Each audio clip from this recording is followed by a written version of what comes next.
बिस्मिल्लाहिर्रहमानिर्रहीम। अल्लाह के नाम से शुरू जो बड़ा मेहरबान और नहायत रहम वाला है।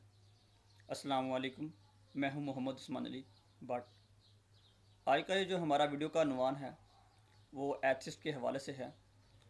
वीडियो स्टार्ट करने से पहले मेरी वीडियो देखने वाले तमाम दोस्त अहबाब से गुजारिश है कि वो इसको ध्यान से सुनें और इसको लाजमी शेयर करें और अपने दोस्त अहबाब तक इसको लाजमी पहुँचाएँ ताकि इसका जो बर वक्त जो इसका मुहासरा है वो किया जा सके।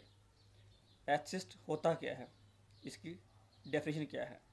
अ person who does not believe in the existence of Allah or any God's, यानी कि एक ऐसा शख्स जो खुदा या किसी भी ममूद के ऊपर यकीन नहीं रखता, ऐसा शख्स एथिस्ट कहलाता है।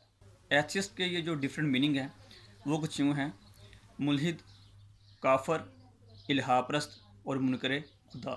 अब हम बात करेंगे कि ये जो एथिस्ट होते हैं यानी कि मुल्हिद होते हैं ये बनते कैसे हैं और इनके जो नज़रियात है वो किस टाइप के होते हैं।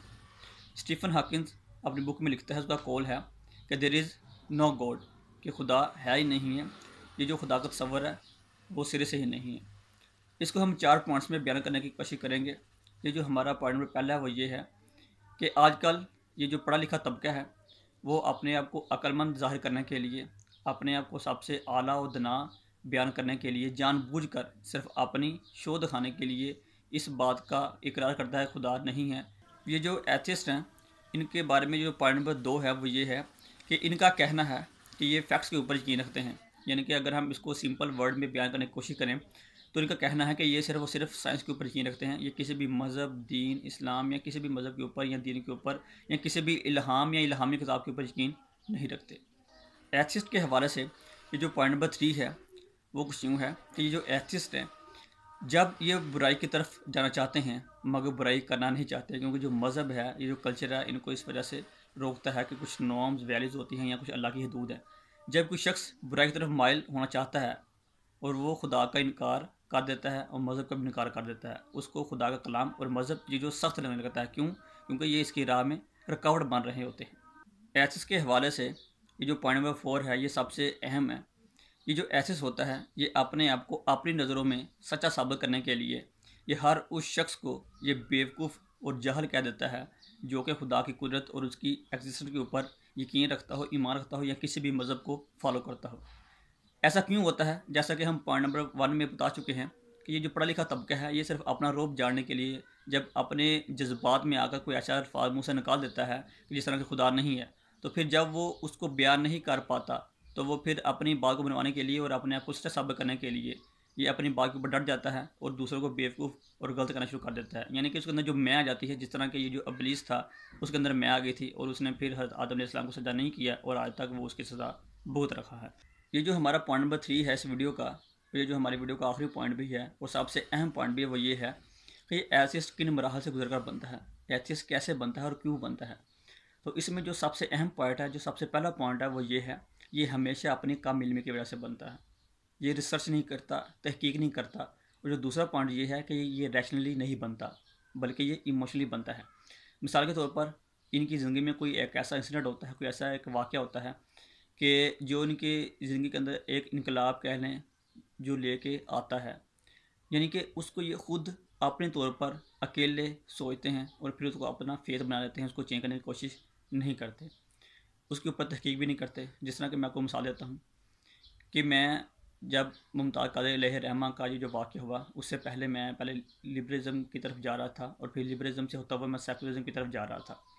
जब ये मुमताज़ कादरी वाला वाक़या हुआ तो मैंने पहले उसकी मुखालफत की, मगर जब मैंने उसके ऊपर तहकीक की, रिसर्च की, कंपैरेटिव स्टडी भी की और फिर इस्लाम के ऊपर स्टडी भी की, इसके कानून को देखा, इसके प्रिंसिपल को देखा, इसके लॉ को देखा और फिर मैं इस मुकाम के ऊपर पहुंचा कि मुमताज़ कादरी ने बिल्कुल ठीक किया।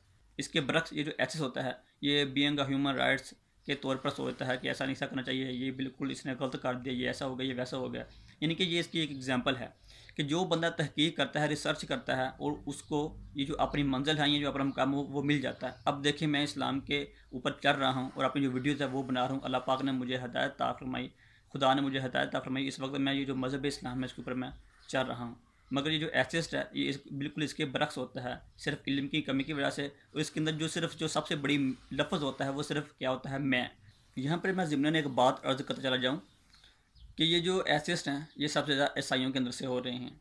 उसकी वजह यह है कि इन्होंने अपनी किताब है, जो इल्हामी किताब है, उसको इन्होंने चेंज कर ली है मुकम्मल तौर पर, और जो अपने गलत एतक़ादात हैं वो अंदर ऐड कर ली हैं। इस वजह से ये जो एथिस्ट हैं वो ईसाइयों के अंदर से सबसे ज़्यादा हो रहे हैं। लाइक इसकी जो सबसे बड़ी एग्जांपल है वो मैं आपको देता चला जाऊँ कि ये जो ईसाइयों का अक़ीदा है कि इनका जो खुदा है वो एक मर्द है जिसकी एक दाढ़ी है, जो आसमान के ऊपर रहता है, उसने शादी भी की, उसकी एक बीवी है और उसका एक बेटा भी है, यानी कि हज़रत मरियम और हज़रत ईसा अलैहिस्सलाम। इस वजह से जो एथिस्ट है जब वो सोचता है कि उसका खुदा भी है, वो एक मर्द भी है, उसकी दाढ़ी भी है, वो खाता भी है, वो पीता भी है, उसकी शादी भी है, तो फिर हमें उसमें फ़र्क क्या है। इस वजह से जो एथिस्ट हैं वो सबसे ज़्यादा ईसाइयों के अंदर से हो रहे हैं। आज मैंने अपनी वीडियो में बहुत ही टर्मिनोलॉजी के बगैर सादा आम फहम ज़ुबान में आपको एथिस्ट का जो माना और जो मफ़हूम है वो समझाने की कोशिश की है। अगर आप चाहते हैं कि मज़ीद डेप्थ के साथ और टर्मिनोलॉजी के साथ और मज़ीद जो बड़ी एग्जांपल्स हैं उनके साथ जो इतराज़ात करते हैं एथिस्ट, अगर आप चाहते हैं कि उनके हवाले से डिस्कशन की जाए तो आप कमेंट में अपनी राय का इजहार कर सकते हैं। इंशाअल्लाह उसके ऊपर भी एक मज़ीद जो वीडियो है वो बनाई जाएगी। अब तक के लिए इतना ही। मोहम्मद उस्मानी पार्टी को दीजिए इजाज़त। इंशाअल्लाह नेक्स्ट वीडियो में नेक्स्ट वन के साथ फिर हाज़िर होंगे। तब तक के लिए अल्लाह निगहबान। अगर आपको ये वीडियो पसंद आई है तो लाइक भी कीजिए और अपने दोस्तों के साथ इसे शेयर भी कीजिए।